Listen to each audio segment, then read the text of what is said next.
Hello, everybody, and welcome. I'm Dorothy Morgan, longtime professional astrologer. Today, we're going to talk about the new moon solar eclipse. It's on April 30th. It's all the rage right now. It's at 10 degrees of Taurus. Do you know where that is in your astrology chart? I hope you do, because it's really important for us to add that content personally, so we're able to see what is going on and what house it's in. So hopefully you can go check that out for yourself. Let me share the chart, because I love to share the charts with us. It just helps us to, just a visual instead of just looking at my face. So I wanted to talk about this. Here's the new moon. This is what it looks like, a new moon solar eclipse hanging out close to that lunar north node. It's not a very impressive eclipse. It's at the bottom of the planet, so not too many people get to see it, and they're not really that close. So it's not a total eclipse. However, an eclipse is an eclipse. It gives us an extra boost, right? That means we can really pay attention a lot more to this. One has more power than a regular new moon. Let's just put it that way.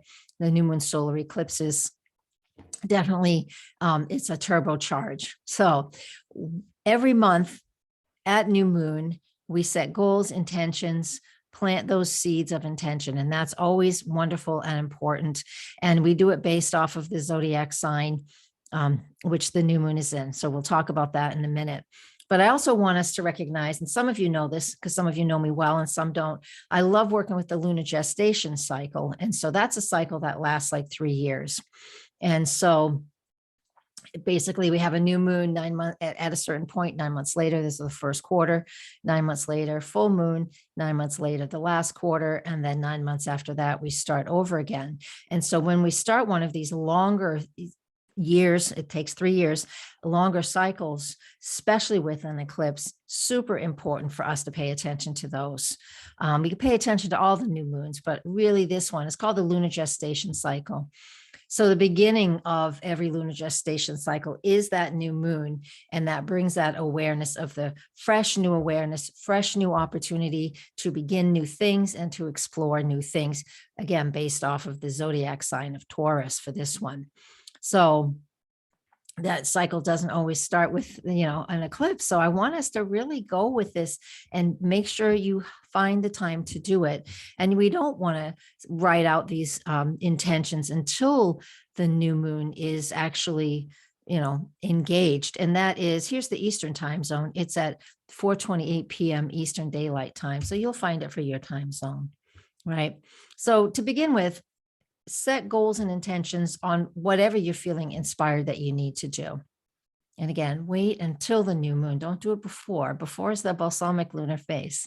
And that's just about surrendering and releasing and going within, which we need to do. We always need to clear the deck before we begin something new.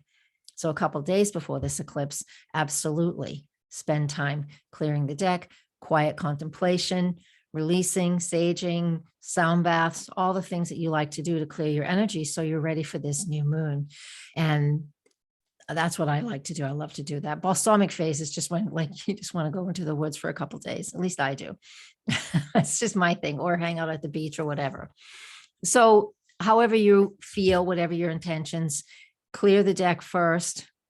I'm a New Englander, so it's about washing the boat. So clear the deck first, and then set those intentions once we get to the evening of April 30th, okay?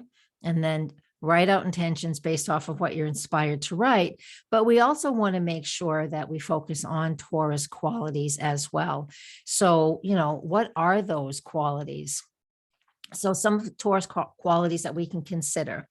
Taurus, first and foremost, is always about the senses and really loves food. And that's one of the main things, food and money and what we value and what we think is beautiful. So with the new moon in Taurus, maybe it's time for you to start eating fresher, eating better. That could be a goal that you set.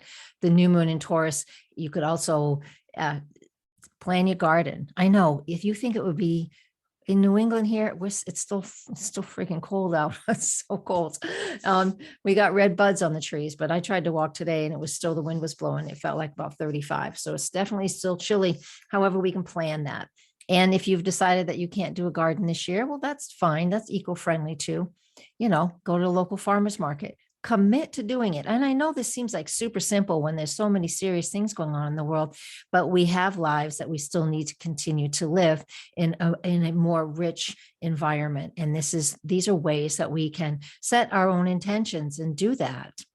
You know, if you're not going to grow your own food, then go to the farmer's market. Make sure you support your local farmer. Nothing wrong with that. Do something else, make some other commitment that helps with the climate, because, you know, Earth Day is coming up. Actually, Earth Day has already happened by the time the eclipse happens. But, you know, anyways, that doesn't matter. You could still do things that are earth friendly, make some choices. Now, one of the bigger things that this can be about as well, of course, Taurus is always about skills, talents, how we use, I love this one first off, how we use our skills and talents to earn a living, right? Or to at least add more money to the bank account, because we all have to live. We all have to have money. Most of us don't take that vow of poverty. So, and sometimes it's forced on us, or sometimes it just happens, right? But think of this, if you have a hobby that you absolutely love, and you've wanted to take it to the next level, to the next step, and maybe start selling some of these products, this is an opportunity. Set that goal. See what that looks like for you. All right. That's one of the ways we can do that. Now, another thing that we can do is just really to take our time and slow down and, you know, stop and smell the roses, if you will. Very earthy. Taurus is, the senses are just so highlighted with the Taurus energy. Now, and then the finances, this is important, because this is just super big. And, you know, we just can't get around the fact that all of these planets are in Taurus. The ruler of the sign of Taurus is Venus, and she's over here in Pisces. She's exalted in that sign. She's conjunct Jupiter. The two benefics are conjunct in Pisces. Neptune's hanging out there too. This is fantastic. This is like really smoothing over the rough edges if you're feeling rough edges, okay? There are plenty of rough edges out there. There absolutely are. This is Saturn. We'll just digress for a second. Saturn's at the midpoint of the north and south nodes. All of this fixed energy means that we can really be feeling that there's a lack of movement, and it can be quite difficult in a lot of areas in our lives, right?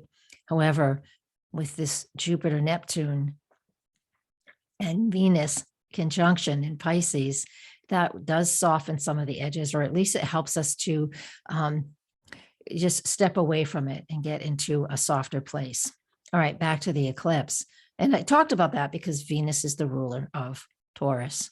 Now, this is the first time since Uranus has been in the sign of Taurus that there's been an eclipse in Taurus. We've had plenty of new moons, but this is an eclipse, and that's more power, more strength. And to begin the lunar gestation phase, which again is that 3-year cycle, to begin when we have the new moons that are fixed, and especially an eclipse, that tends to mean that there is going to be some major adjustments over the coming couple of years, because again, this lunar gestation phase lasts 3 years. So we have some financial major adjustments coming, and we all know that.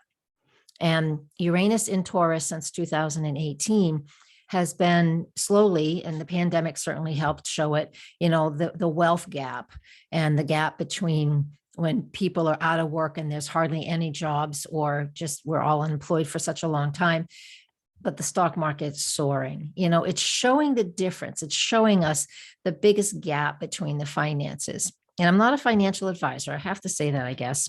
I don't know why. Clearly, I'm not. And I'm not giving advice. I'm just observing what I see.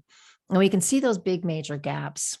And again, this is the first eclipse, solar eclipse in Taurus, and with Uranus in the sign of Taurus. So it means that there is something new coming down the pike, right? Something new is shifting. And of course, there's a lot of different electronic currencies and cryptocurrencies, which I know absolutely nothing about, but maybe I'll explore it. But it gives us, there's a sense of freedom and a sense of shift and change in the financial systems.